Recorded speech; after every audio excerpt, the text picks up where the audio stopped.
definition we're going to use here to start with, one definition is a polynomial is a sum of multiples of power functions where the powers are positive integers.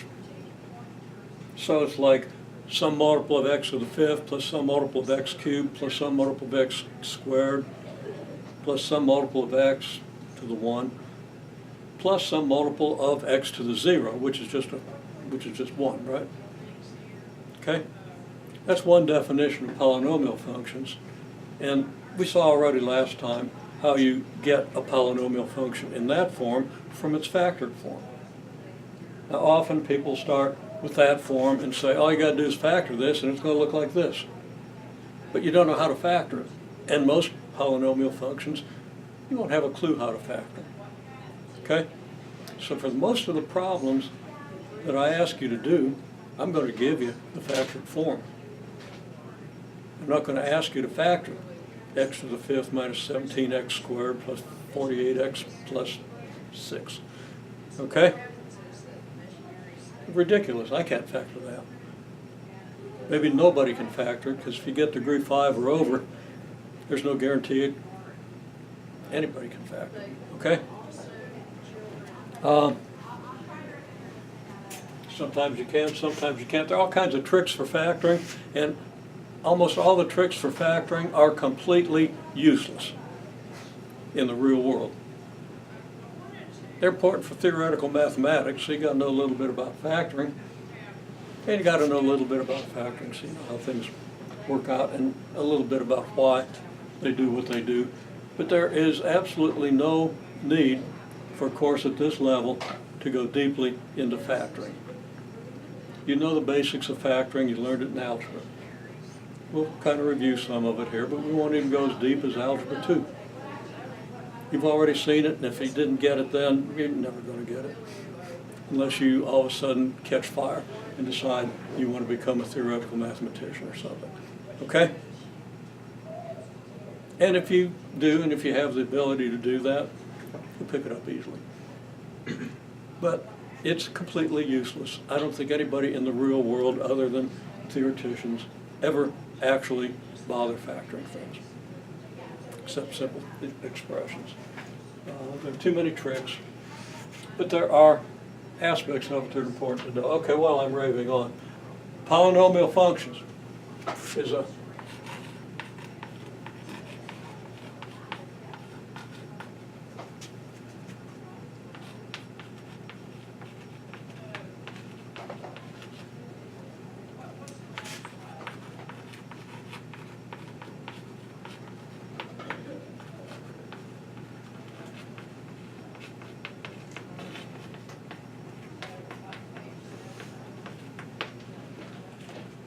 product of linear and irreducible quadratic functions. Okay? So let's just take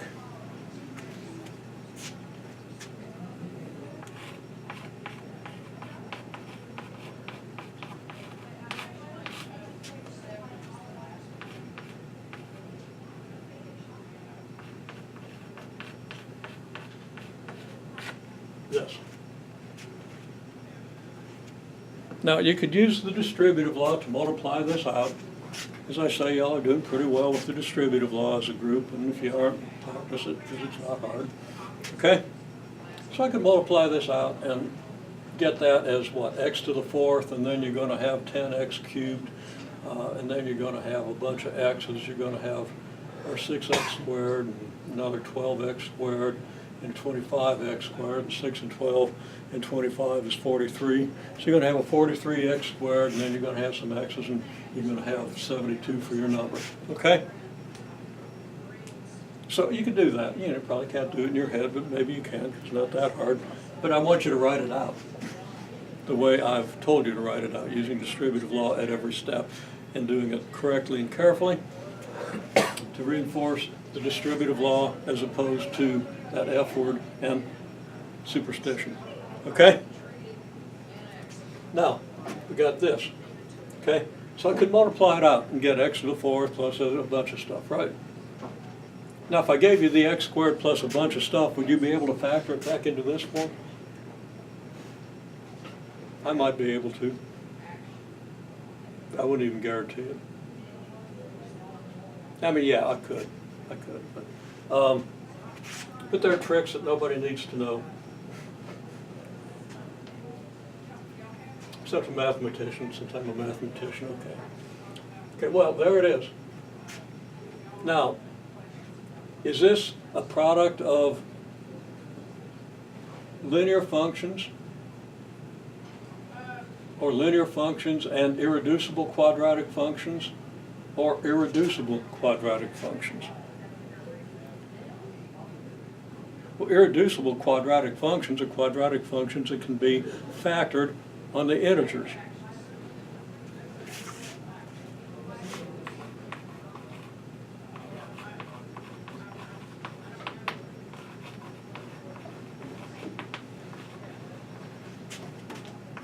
Not on the integers.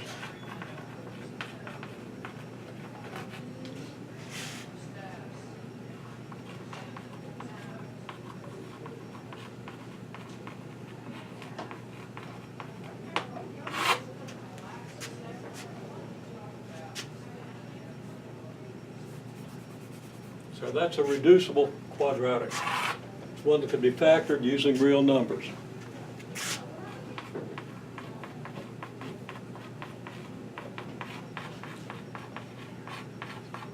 Everybody that I've ever asked to factor this has done it correctly. X squared plus 5x plus 6 is x plus 3 times x plus 2. I just factored this thing on the real numbers. And naturally, you would then check this by using the distributive law to make sure that when you multiply these, you really do get this. I don't mean this. I don't mean some other superstition. And I sure don't mean x squared plus 6. Okay? I mean x times x plus 2 plus 3 times x plus 2 equals x times x plus 2 times x, and so forth. Details. Okay? Now if you're doing this in homework, you know, you can say, okay, I multiplied it out and checked. And if you're right, I know you can do it. I'll accept it. But understand what I'm saying. Okay?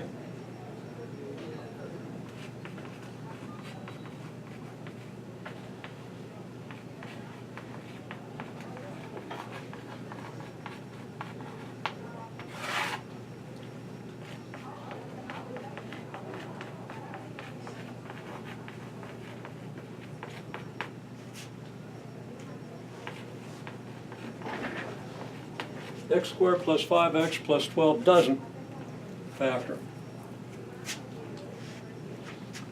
Because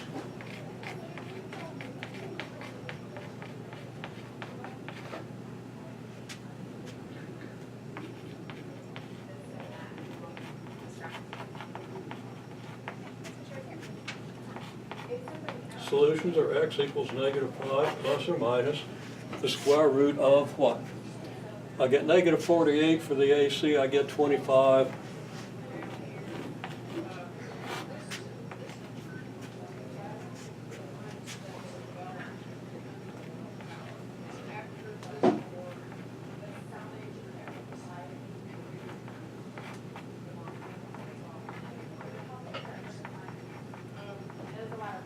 That's never zero, so there are no zeros. Now, how does that prove that it doesn't factor?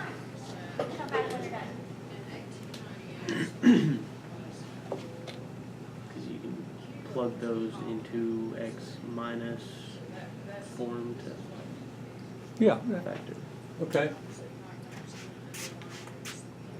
If I set this equal to 0,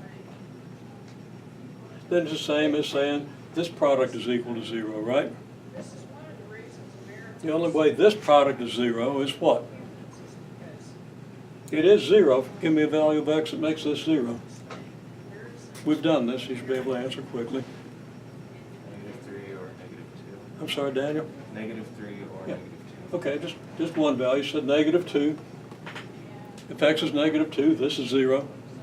It doesn't matter what this is, right? Product is 0. This thing will be 0 if x equals -2. And similarly, if x equals -3, and not for any other number. That's the second time I've said it, and I don't want to have to say it a third time, but I'm going to put it in the homework to make sure you understand it, right? Okay? So, it's called the zero property, and you can also read about it in section 3.3. It'll tell you. You know, there are things in section 3.3 you don't need to know yet. It wouldn't hurt you to scan it, and, you know, like after every class, just to see what you understand that you didn't. Because we're not going to talk about all of it today. I don't think. Maybe we will. Okay, anyhow. So my point is,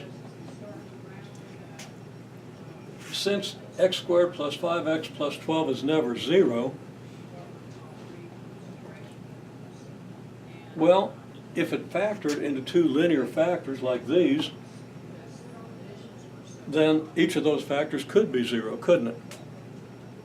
Which would make the thing 0. That'd be a contradiction. Okay?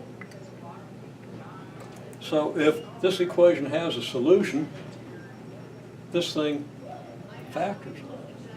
If it doesn't have a solution, it doesn't factor. And what's the test of x squared plus 5x plus 12 to determine then whether setting it equal to 0 has a solution or not? The test is whether the square root is positive or negative, or whether the discriminant is positive or negative, whether you have a square root of a positive or a negative number. So I can now say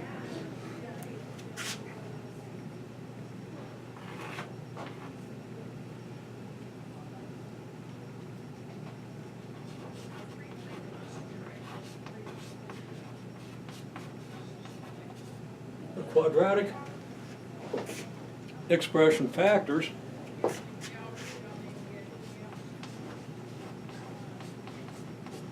if and only if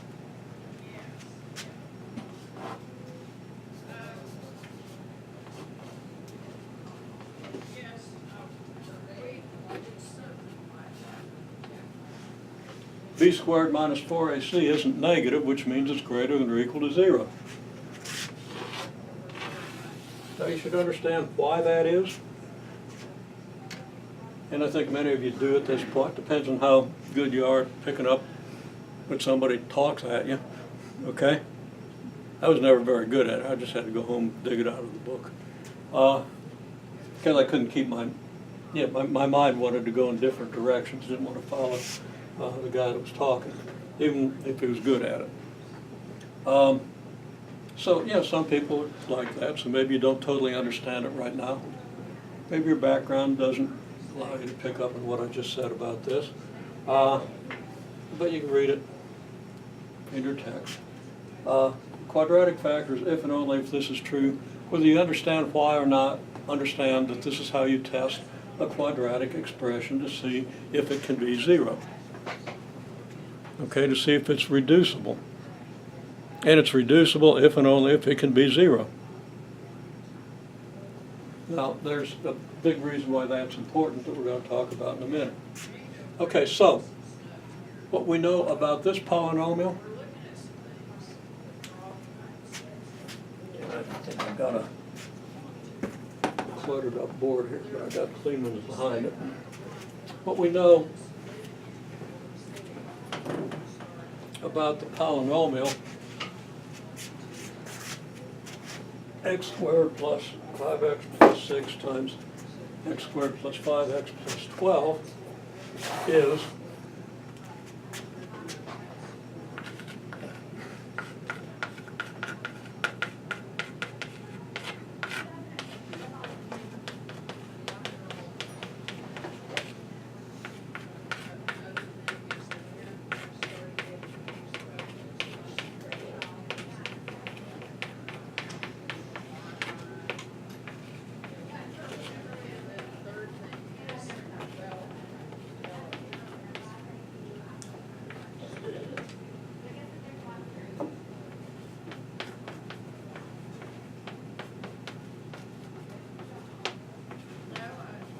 So,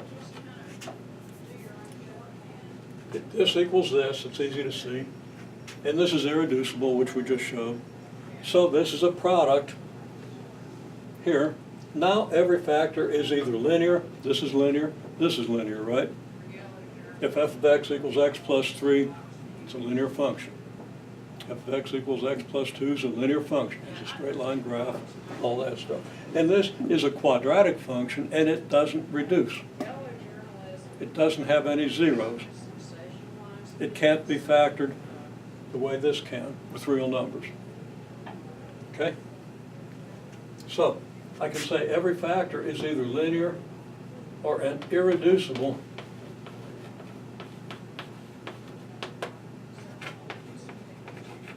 quadratic. You couldn't say this about this. Why not? Because this is reducible. Right?